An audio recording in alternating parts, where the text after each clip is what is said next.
नमस्कार। सत्यहिंदी.com के मेरे इस प्रोग्राम पूरा सच में आपका स्वागत है। कभी-कभी आपको मिलती होगी ऐसी खबरें, लगता होगा कि इस देश में कितनी हलचल है। सवेरे आप घर से निकलें, तो पहले ये तय करना पड़ेगा कि जिस रास्ते में जा रहे हैं, वहाँ कोई धरना तो नहीं है, कोई प्रदर्शन तो नहीं है, कोई किसान आंदोलन तो नहीं है, कोई महिला पहलवान तो नहीं कुछ कर रही हैं। एक अजीब-सा विवाद पिछले कुछ सालों से आप देखेंगे कि इस देश में एक में दिन भी चैन से आप अगर सोचे कि रह जाएँ तो नहीं रह सकते।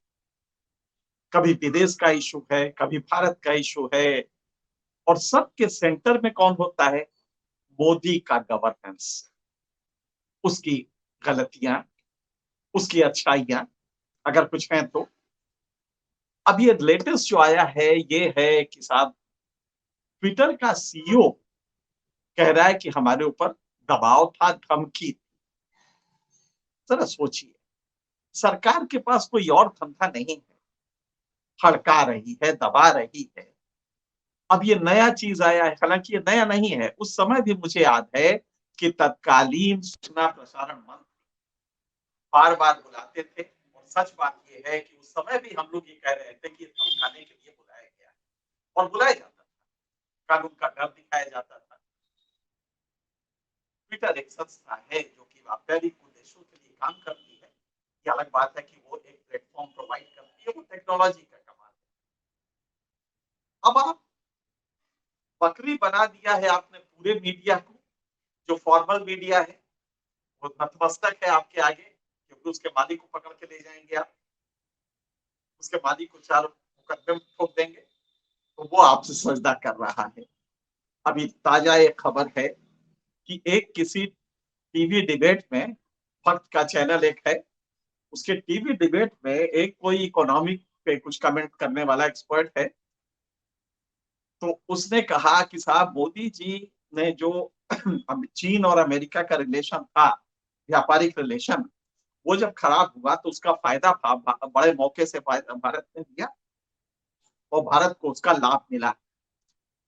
उसको अगले दिन से मैसेज दिया गया कि नहीं अब आपको नहीं बुलाया जाएगा, आपने मोदी के खिलाफ बोला है। तो उस भले आदमी ने मुझसे पूछा कि साहब इसमें कोई लग रहा है मोदी के खिलाफ है। मैंने कहा एक तो तुम्हारी गरिमा है कि तुम एक्सपर्ट बनते हो, तो इसमें देखोगे कि मोदी के खिलाफ क्या है, मोदी के वो है। और वो चैनल कैसा होगा जो तुम्हें इस बात से हटा रहा है कि साहब आपने कहा है कि इसने भारत ने लाभ दिया है वाणिज्यिक उसमें चीन और अमेरिका के संबंध खराब हुए, वो अमेरिका और चीन के संबंध खराब हुए, तो इसका लाभ भारत को मिला है। मसलन कि रूस का हम लाभ ले रहे हैं यूक्रेन समस्या की वजह से। ये बात सच है कि हम रूस का लाभ ले रहे हैं। तो इसको वो एक्सपर्ट को इसलिए हटाया गया उस चैनल से कि वो इसका लाभ ले रहा है। आप ज़रा सोचिए क्या स्थिति होगी। बहरहाल खैर, मुद्दा हमारा ये है कि ये इतनी कंट्रोवर्सीज़ होती क्यों हैं? कभी आता है कि पेगासस इस्तेमाल करके तमाम अपोजिशन लीडर्स, तमाम जर्नलिस्ट, तमाम उनके अपने ब्यूरोक्रेट्स, अपने कोलीग्स, इनका कॉल रिकॉर्ड किया जा रहा है, पेगासस से उनके प्राइवेसी को ब्रीच किया जा रहा है। अभी ये खत्म नहीं हुआ और ये रिज़ॉल्व भी नहीं होगा कभी, तब तक ये आ गया। अगले दिन आता है कि साहब पूरी की पूरी अपोजिशन यूनिटी एक बनी हुई है और वो कह रहे हैं कि साहब पार्लियामेंट पे आप इस पे जेपीसी कराइए, ज्वाइंट पार्लियामेंट्री कमेटी बनाइए इस मुद्दे पे। कोई भी मुद्दा हो, आप जेपीसी कराइए और सरकार उसे मना कर रही है। अब ज़रा आप सोचिए कि इस सरकार हर बार ये कहती है कि साहब ये विदेशी ताकतें हैं, इनसे मिलके जो कुछ राष्ट्रद्रोही हैं, ये सब गड़बड़ कर रहे हैं। एक छोटा-सा आंकड़ा लीजिए आप। इस ट्विटर का जो इश्यू है जिसमें कि कहा गया कि प्लेटफ़ॉर्म से आप ये कंटेंट हटा लीजिए। आप ज़रा एक आंकड़ा देखिए। उसी से सच्चाई पता लगेगी कि भारत सरकार कितनी इंटॉलरेंट है। पूरी दुनिया में 326 बार सरकारों से दुनिया की सरकारों ने कुल मिला के 326 रिक्वेस्ट आए। हालाँकि वो ऑर्डर होता है क्योंकि लॉ होता है वो लोग का। कि आप ये कंटेंट हटा दीजिए। 326 रिक्वेस्ट आए। आप ताज्जुब करेंगे, उसमें से करीब 150 सिर्फ भारत के थे और ये 6 महीने का आंकड़ा है। 2021 के 6 महीने का आंकड़ा है। 6 महीने माने 180 दिन में हमें इसका मतलब लगभग रोज सरकार एक न एक कंटेंट हटाने को कहती है और भारत ने सबसे ज्यादा कहा।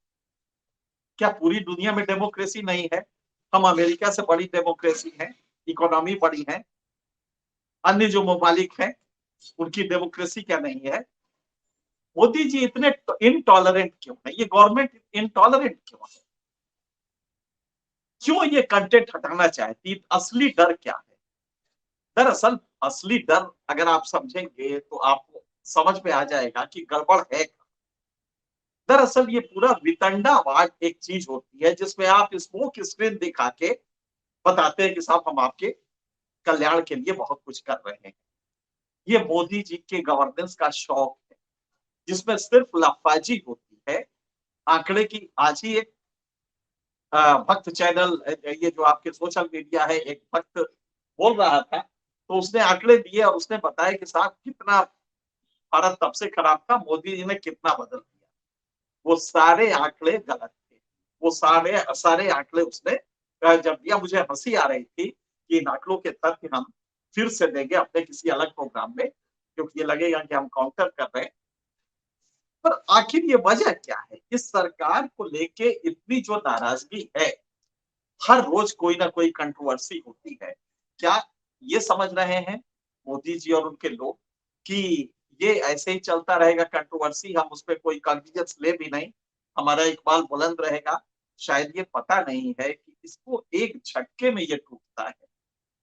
अचानक ये क्वालिटेटिव चेंज होगा और लोग कहेंगे कि यार ये वाकई गड़बड़ है। आपको याद होगा 2014 में, 2011 का अन्ना आंदोलन जब आया, उसके बाद पब्लिक की चेतना में करप्शन को लेके जो दबी हुई भावनाएं थी, अचानक उभरी और बिहार के मोतिहारी से लेके बंगाल के सुदूर इलाकों में करप्शन को लेके इनटॉलरेंस बढ़ने लगा। मोदी जी के साथ भी यही होने जा रहा है। ये हो सकता है कि टर्निंग पॉइंट हो, जबकि मोदी जी के खिलाफ ये अचानक जनता कहे कि यार ये ड्रामा ही पूरा का पूरा हो रहा है। आखिर ये है किस तरह की गवर्नेंस है? इसमें हर चीज पे कंट्रोवर्सी हो रही है। एक आंकड़ा नहीं है, अगर आंकड़े अगर नेगेटिव है तो उनको दबा दिया जा रहा है। वो आंकड़े निकल ही नहीं पा रहे हैं, वरना फर्जी आंकड़े दिए जा रहे हैं। स्वयं मोदी जी 2014 से कितना बजट था राहुल गांधी कांग्रेस के टाइम में, वहां से चलते हैं और आते हैं 2022 और 23 में कितना बजट था। संख्या बताएंगे, आंकड़े में संख्या बताएंगे, प्रतिशत नहीं बताएंगे, क्योंकि प्रतिशत बताने में राज खुल जाएगा कि एजुकेशन में पहले से काफी कम खर्चा किया जा रहा है। यहाँ तक कि रिसर्च में काफी कम पैसा कर दिया गया है, मनरेगा में पैसा कम किया गया है। तो मुझे लग रहा है कि वो ये समझ रहे हैं कि साहब ये तो शाश्वत भाव है जनता का, हम इसी तरह तमाशेबाजी करते रहेंगे और चीजें बदलती रहेंगी। लेकिन ये होता नहीं है। ये साफ गुणात्मक परिवर्तन होगा। जैसे ट्विटर ने कहा, आप उसको खारिज कर सकते हैं, आप झूठ बोल रहा है, झूठ बोल रहा है। दरअसल बड़ा बढ़िया कहा गया था कि जर्नलिस्ट, और ये किसी छोटे मोटे आदमी ने, एक बहुत मशहूर रिपोर्टर बीजेपी के थे, उसके बीबीसी के थे, उन्होंने बहुत पहले कहा था, जिराल्ड प्रेसलैंड में, जिराल्ड प्रेसलैंड ने कहा था, journalist belong in the gutter because it is the place where politicians wash their dirty leader. अपने गंदे कपड़े ये गटर में धोते हैं, इसीलिए जर्नलिस्ट को गटर में रहना पड़ता है, क्योंकि यहीं पे अपने गंदे कपड़े लाके ये पॉलिटिशियंस धोते हैं। और वो सही है। हम लोग आज जो ये मेहनत कर रहे हैं, जो फैक्ट्स जुटा के लाते हैं, आप जरा सोचिए कैसा देश होगा जिसके 90 करोड़ जो काम करने की अवस्था में लोग हैं, उसमें 45 करोड़ निराश होके घर बैठ जाए कि काम मिलेगा ही नहीं, लिहाजा हम कहाँ जाए। और वो रोटी तोड़े घर में बैठ के भिखमंगों की तरह। ये नैराश्य भाव क्या ये नहीं बता रहा है कि ये गवर्नेंस कैसी है? लेकिन कहा ये ज्यादा कि साहब भारत का जीडीपी देखिए कितना बढ़ गया। अब ताजा आंकड़ा आया है, कहा जा रहा 3.75 ट्रिलियन होने जा रहा है इस साल जो चालू वर्ष है, इसमें लगभग इतना हो जाएगा। अभी 3.4 क्या 3.4 से कुछ ज्यादा है। ये इतने ट्रिलियन डॉलर की इकोनॉमी है। आप जानते हैं चीन से भारत में कितना अंतर है? चीन से भारत में 6 गुने का अंतर है। चीन की जीडीपी जो है वो करीब इस समय 20 ट्रिलियन डॉलर से ऊपर है। लेकिन कहा जा रहा है साहब हम तो लगभग के 5वां नंबर भी क्रॉस करने जा रहे हैं, चौथा भी क्रॉस कर जाएंगे। पर कैपिटा इनकम में हम जमीन पे हैं, ये बात नहीं बताई जाती। तो एक अजीब सा वितंडावाद का ये गवर्नेंस है। और हर रोज हम इनसे जूझते हैं कि सरकार ने मक्कारियां और चालाकियां क्या की। आपने कभी कभी कुछ परिवारों को देखा हो जो बड़े अशांत रहते हैं, खूब घर में काफी शोर होता है, शराबा होता है, आपस में लड़ते हैं, लेकिन थोड़ी देर बाद देखेंगे तो फिर से वो नाश्ता साथी करने लगते हैं जैसे कुछ हुआ ही नहीं है। शायद ये जो गवर्नेंस का मॉडल हमारे लीडर ने दिया है, इसके स्वभाव में है कि ऐसे ही लड़ता रहता है। कंट्रोवर्सी खड़ी होगी, उसमें कुछ अपने आदमी छोड़ेगा, वो उसके खिलाफ बोलना शुरू करेंगे। इसको शांति का शौक नहीं है। दरअसल शांत हो जाए अगर देश तो इसको तकलीफ होने लगती है। ये हम हाल में देख रहे हैं, हमने बड़े सारे गवर्नेंस देखे, बहुत सारे लीडर्स के, लेकिन ये पहला गवर्नेंस मॉडल है जिसमें अशांति से ये खुश होते हैं। आप कंट्रोवर्सी कर दीजिए, ये खुश हो जाएंगे, फिर आपको पकड़ लेंगे, ईडी भेज देंगे, आपके खिलाफ नए नए आरोप लगा देंगे। और ये इनको बड़ी दिली खुशी होती है, जिसको कल्बी मसर्रत कहते हैं। इनको दिली खुशी होगी कि साहब आज के पकड़ लिया, उसको पकड़ लिया।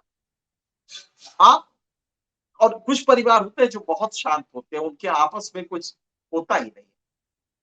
तो ये मेरे ख्याल से कल्चरल प्रॉब्लम है इनकी कि ये अशांत रहते हैं, देश को रखते हैं और इसी तरह चाहते हैं कि गवर्नेंस ऐसे ही चलती रहे, फरेब करते रहे। कोई प्रधानमंत्री आपने देखा है रेलवे के ट्रेन की झंडी भी हिला रहा है और झंडी हिला के कहता है कि साहब भारत ट्रेन के उसमें सबसे आगे है और अब तो हमने यहाँ पे कवच इंडिजिनस भारत में बना हुआ कवच दिया है और ये साहब बिल्कुल रोक लेगा और भारत की सुरक्षा हमारी प्राथमिकता है। जब ये व्यक्ति ये बोल रहा था, देश का प्रधानमंत्री बोल रहा था, उसके 2 साल पहले पार्लियामेंट में सीएजी की रिपोर्ट टेबल हुई है और उसमें कहा गया है कि जो हाल में मैक्सिमम घटनाएं हाल में हुई है डिरेलमेंट की, और डिरेलमेंट में जो मैक्सिमम कॉज बताया गया है वो बताया गया है मैकेनिकल फेल्योर। पैसा लगाया नहीं जा रहा है, लेकिन हमने एक झूठ का एक कवच नाम दे दिया, कवच नाम देके कह दिया कि साहब अब तो कोई मरने का सवाल ही नहीं उठता, अब तो कवच लग गया है। कवच अगर जिस दिन कह रहे थे उस दिन ही का देख लेते, कवच पे कुछ नहीं, साउथ इंडिया की कुछ ट्रैक्स पे वो कवच है, मतलब 5% भी नहीं है। लेकिन उसमें कहा है, देश का प्रधानमंत्री कहता है अब तो साहब कवच से सारे लोग सुरक्षित हो जाएंगे, हमारे लिए सबसे बड़ी इंपॉर्टेंस है यात्रियों की सुरक्षा। उसने कभी अगर सीएजी की रिपोर्ट पढ़ ली हो तो कहता है यार ये सब स्पीच देने की जगह चल हम चल के कुछ पैसा लगाते हैं, कम से कम मैकेनिकल फॉल्ट जो हो रहे हैं वो खत्म करे, जो ह्यूमन फॉल्ट है वो खत्म करे, ये करके वो उसको खत्म करता।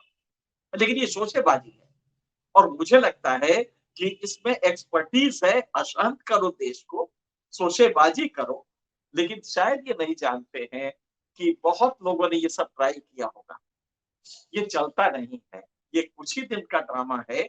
और मुझे लगता है कि अब ये जनता समझने लगी। ट्रेन एक्सीडेंट आपका होता है, आप जरा सोचिए ट्रेन एक्सीडेंट में देश का और जनता को क्या कहें हम। वहां भी मोदी मोदी कर रही थी, लोग लाशें पड़ी हुई है, लोग रो रहे हैं। कोई दूसरा जमाना होता तो काले झंडे दिखाए जाते, मोदी गो बैक कहा जाता, मोदी वापस जाओ, because you have failed in your duty. लेकिन वहां पे भी वो भक्त कुछ मोदी मोदी के और होगा, कार्यकर्ता भेजे गए होंगे कि वहां पे मोदी, और मोदी जी खुश होकर फिर वही हाथ दिखा रहे हैं, चेहरे पे पूरी शांति है। उन लाशों की को उसकी समझ नहीं आ रही है। और फिर ये टैक्टिस सारे लोग अब सीख रहे हैं, मास्टरी कर रहे हैं उसमें। तो जो मंत्री था उसने भी कहा वहां पे वंदे मातरम, जो मोदी जी के स्टाइल, वो तो कम से कम आईएएस रहा है, वो तो कम से कम इसको छोड़ सकता था।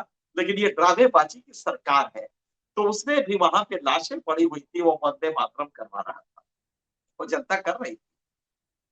तो हमें लड़ाई कितनी लड़नी है आप इसका अंदाजा कीजिए।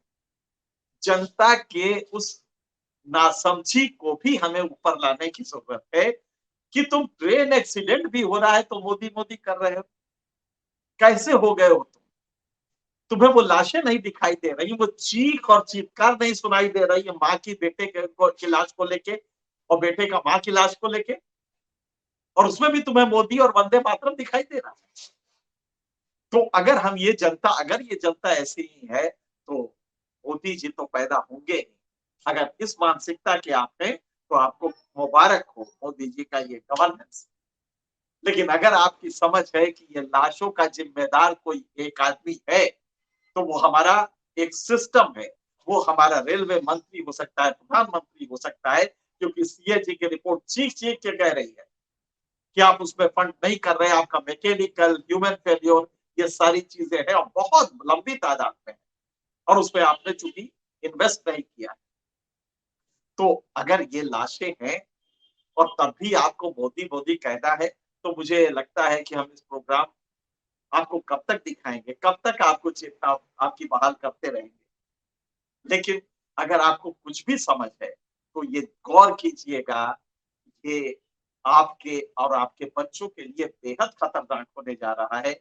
आज भी समझ गए तो बहुत देर नहीं हुई है, लेकिन अगर 1 साल भी नहीं समझे तो इतनी देर हो जाए कि भारत 200 साल पीछे हो जाएगा। पिछले प्रोग्राम में मैंने कहा था, मेरा एक इंटरव्यू किया था मुकेश जी ने, तो मैंने उसमें कहा था कि भारत 100 साल पीछे चला गया है। लेकिन अगर इस साल भी आप नहीं समझे तो 200 साल पीछे चले जाएंगे, और तब हमें लगेगा कि हम लोग फिर अंग्रेजों के उस काल में हैं जिसमें हम गुलाम ही रहेंगे, काले के रहें या गोरे के रहें। आज इतना ही, अगले सप्ताह किसी और मुद्दे पे आपसे मिलेंगे, तब तक के लिए सत्य हिंदी का ऐप डाउनलोड करें गूगल प्ले स्टोर पर।